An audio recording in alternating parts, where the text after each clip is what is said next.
Quel est le point commun entre une théière, une chauve-souris et un rouge à lèvres? Le fait que vous ne devriez jamais vous en approcher. Tout autour de vous se cachent des armes en apparence anodines, placées là par des espions qui vous veulent peut-être du mal. Des mécanismes vicieux, des plans qui ont changé l'histoire, découvrons 8 objets du quotidien, faits pour vous tuer.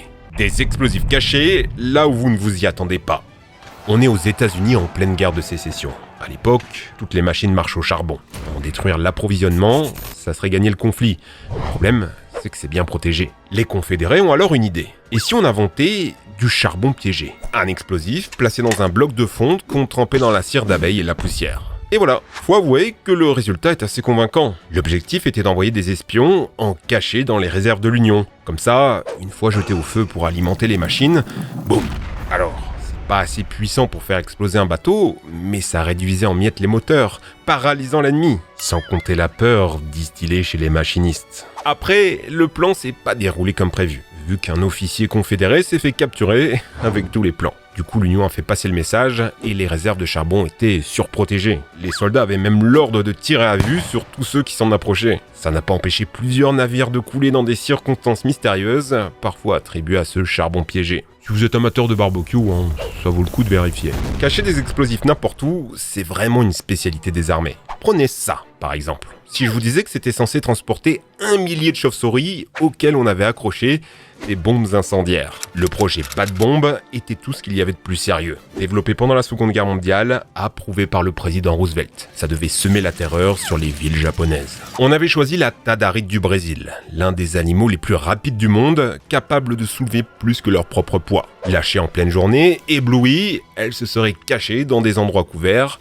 comme des maisons en bois japonaises. En quelques minutes, elle pouvait se disperser sur un rayon de 60 km, autant que Paris. Accrochée à leurs pattes, du napalm, qui se déclenchait avec un minuteur pour créer un carnage incendiaire qui aurait réduit la ville en cendres. L'État va investir plus de 2 millions de dollars dans le projet, et ça marche bien. Trop bien. Un test aux États-Unis est passé hors de contrôle et les chauves-souris ont annihilé une base américaine par le feu. En fait, si la bombe atomique n'avait pas été créée, les États-Unis auraient probablement gagné la guerre avec ces animaux. Dans le même genre, il y a aussi les rats explosifs développés par les Britanniques. Là, pas question de créatures vivantes, mais des carcasses de rats chargées d'explosifs. Une fois trouvés, les Allemands les auraient brûlés pour éviter les maladies, ce qui aurait causé énormément de dommages. Le projet sera vite avorté car la première cargaison a été interceptée par l'ennemi. Et justement, côté allemand, ils avaient aussi une idée. Par exemple, une barre de chocolat explosif destinée à tuer Churchill. Grand amateur de sucreries, la bombe était simplement recouverte d'une fine couche de chocolat. Il suffisait de casser un carré à l'extrémité et la bombe explosait. Mais les services secrets britanniques ont découvert les plans avant que l'opération soit lancée. Le service AT des assassins. Regardez cette splendide théière, certainement fabriquée par un artisan chinois de renom. Votre hôte vous sert du thé avec, vous êtes méfiant, mais il boit dans sa tasse, le même thé que vous. Donc en théorie, il n'y a rien à craindre? Non, ne buvez surtout pas. Il y a dans votre tasse du poison, et dans la sienne, rien. En fait, la théière peut servir 2 types de liquides, mais comment ça marche? À l'intérieur, 2 compartiments et 2 trous. Si vous mettez votre doigt sur le premier trou, le liquide empoisonné est bloqué. Car pour couler, il faut que l'air puisse entrer. C'est comme un flambi qui descend pas, il suffit d'ouvrir le petit trou en haut, et pof! La méthode est super discrète, il suffit de bouger son doigt, vous vous méfiez pas, et vous voilà mort. Après, en vérité, on ne sait pas vraiment si ça a déjà été utilisé dans le passé. Aujourd'hui, c'est surtout des objets de fantaisie vendus sur des sites de magie. Faut reconnaître que c'est sacrément dangereux pour celui qui l'utilise. Il y a quand même un gros risque de s'empoisonner soi-même, vu que tout sort par le même bec verseur. Il y aura forcément des résidus de poison. Le fait est que des empoisonnements au thé, il y en a déjà eu beaucoup. C'est même la méthode favorite de Poutine pour éliminer ses opposants. Je pense à la journaliste Anna Politkovskaya ou Alexei Navalny qui en ont bu dans leur avion avec un peu de poison Novichok dedans. Le pire étant Alexandre Litvinenko qui lui a eu du polonium-210 extrêmement radioactif. Sa mort fut aussi affreuse que douloureuse, mais on va éviter les détails. Et puisqu'on parle de gadgets d'espions, l'indispensable, celui qui vous transformera en véritable fantôme sur internet, c'est notre sponsor CyberGhost VPN. Ça envoie votre connexion sur un serveur qui vous protège et qui fait croire que vous êtes quelqu'un d'autre dans un autre pays. Parfait pour rester caché sur le net, se protéger des hackers, passer les restrictions et même se divertir, puisque ça débloque les catalogues Netflix ou Disney+ des autres pays. Vous le savez peut-être pas, mais plein de films vous sont interdits à cause des lois françaises sur la chronologie des médias. Ça disparaît avec CyberGhost VPN. Ça marche sur PC, téléphone, console, le tout en un clic, parfait pour les débutants. Il y a plus de 38 millions d'utilisateurs avec une note parfaite sur Trustpilot. Et en plus, c'est pas cher, seulement 1,94 € par mois avec 4 mois gratuits grâce à notre offre Trash et c'est moins 84%. Satisfait ou remboursé, testez-le et si ça vous plaît pas, vous n'aurez rien perdu. Pour un service de cette qualité et un outil en train de devenir indispensable sur internet, encore merci CyberGhost VPN. Comment camoufler un empoisonnement ? Georgi Markov était journaliste à la BBC. Il attend sur le bus du pont Waterloo quand tout d'un coup, une douleur à la cuisse droite. Il se retourne, voit un homme ramasser un parapluie par terre. Ok, rien de bizarre. Quand Markov arrive au bureau, il remarque un petit bouton rouge sur sa cuisse. Il commence à avoir de la fièvre, il se rend à l'hôpital où il mourra 4 jours plus tard dans d'atroces souffrances. L'assassin a utilisé un parapluie bulgare, fabriqué pour tirer de petits dards empoisonnés.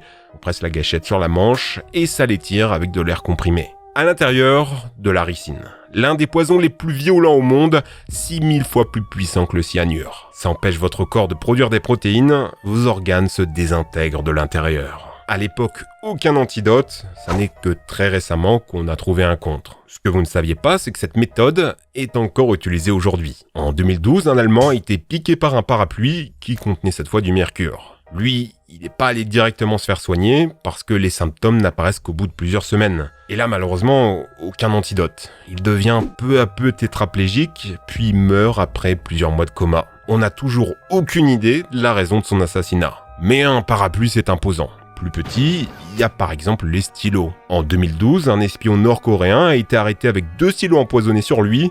L'un était muni d'une aiguille, l'autre pouvait tirer des balles empoisonnées. Et justement, vous vous souvenez peut-être de Kim Jong-nam, le demi-frère du dictateur nord-coréen, qui était en froid. Pas une bonne idée. Un jour, il rencontre 2 jeunes femmes dans un aéroport en Malaisie qui lui proposent un massage à l'huile. Il accepte et quelques heures plus tard, il meurt dans l'ambulance. On lui a appliqué du VX, un agent neurotoxique qui s'attaque au système nerveux et musculaire. Un des poisons les plus violents jamais synthétisés.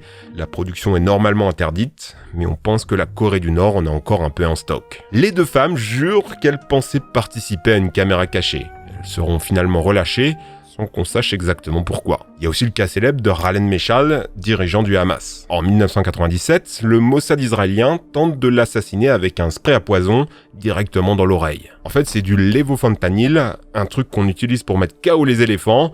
Alors sur un humain, c'est la paralysie et la mort. Sauf que Khaled a des gardes du corps et les 2 agents israéliens se font capturer. Le roi de Jordanie menace, soit ils sont tués et on vous fait la guerre, soit vous envoyez l'antidote. Sous la pression internationale, Israël cède et sont même obligés de libérer un prisonnier en plus, un fiasco. Après, tout ça, c'est des exemples récents. Mais dans l'ancien temps aussi, on avait des petits gadgets. Vous avez notamment les très célèbres bagues à poison. À la base, c'est inventé en Inde pour contenir du parfum, qu'on mettait dans ce petit compartiment. Mais certains aristocrates romains en ont détourné l'utilisation. Il suffisait d'y mettre son liquide mortel et de le verser dans la boisson de son hôte. Et si on se faisait capturer, on pouvait le boire soi-même pour échapper à la torture. Hannibal ou Nicolas de Condorcet sont probablement morts de cette façon.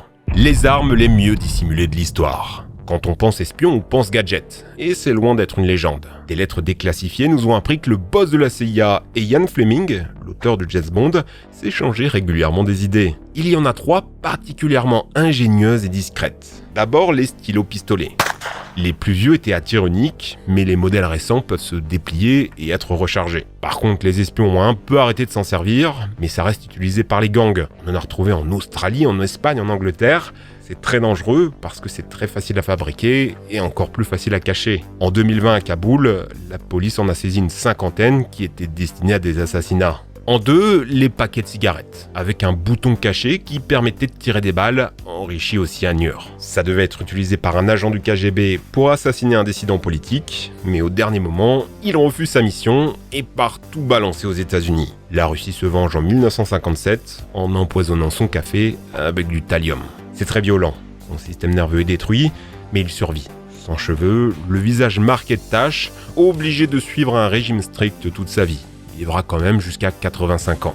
En 3, les rouges à lèvres, le fameux baiser de la mort. Par contre, oubliez le cliché du poison sur les lèvres pour embrasser quelqu'un, c'est juste beaucoup trop dangereux à utiliser. Non, ici c'est juste un pistolet caché. Dans les autres gadgets qui font fort, il y a des pépites dans les 600 tentatives d'assassinat de Fidel Castro par les États-Unis. Notamment de cribler les coraux de coquillages explosifs, vu que Fidel adorait plonger. L'autre grande catégorie d'armes, c'est évidemment les couteaux. C'est encore plus simple à cacher, dans une canne, une ceinture, un briquet et même une carte. Et en Angleterre, c'est une véritable épidémie. C'est presque une mode de cacher un slash sur soi. Dans certaines régions, on dépasse les 150 agressions couteau pour 100 000 habitants, avec des faits divers de règlement de compte à coups de canne épée. Pire, il y a des histoires de couteaux à CO2.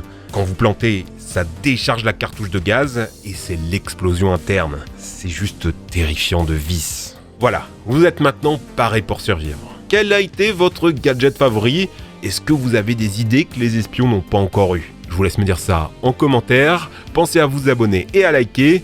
Merci encore à CyberGhost VPN, l'outil ultime pour débloquer vos contenus, se protéger et rester anonyme sur internet. 1,94 € par mois et 4 mois gratuits avec notre réduction en description. Allez les amis, ciao!